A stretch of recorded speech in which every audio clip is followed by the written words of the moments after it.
আজকের দিনটি একটা ঐতিহাসিক দিন, যেই শেখ হাসিনা তার রাষ্ট্রীয় এবং দলীয় বাহিনী নিয়ে দেশব্যাপী দীর্ঘ 15 বছর ধরে গুম খুন এবং হত্যাকাণ্ড চালিয়েছে এবং গত জুলাই গণঅভ্যুত্থানের সময় শিক্ষার্থীদেরকে হত্যা করা, আগুনে পুড়িয়ে মারা, ক্রস ফায়ার দেওয়া, গুম করে নেওয়া এবং যে সকল রেকর্ড ফাঁস হয়েছে আপনারা দেখেছেন, সবকিছু প্রমাণ সাপেক্ষে প্রমাণ পেয়ে স্পেসিফিক কয়েকটা অভিযোগের ভিত্তিতে সবগুলো হত্যাকাণ্ডের বিচার আজকে হয় নাই, শুধুমাত্র কিছু হত্যাকাণ্ডের বিচার আজকে হয়েছে।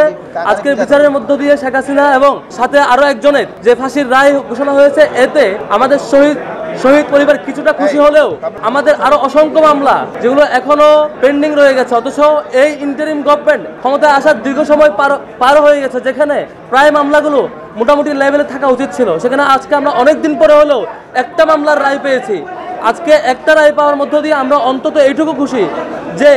বাংলাদেশের রাজনীতিবিদদের জন্য এটা একটা শিক্ষার দিন, শিক্ষা নেওয়ার দিন, যে কেউ ক্ষমতা পেলেই, কেউ সবকিছু পেলেই তার মতো করে করতে পারবে, ফ্যাসিবাদ হয়ে উঠতে পারবে এবং ফ্যাসিবাদ হয়ে উঠলে যে তার পরিণতি চূড়ান্ত পরিণতি হয়, সেটা একটা শিক্ষা নেওয়ার দিন আজকে। ডাকসুর জায়গা থেকে আজকে আমরা এখানে আসছিলাম এবং আমরা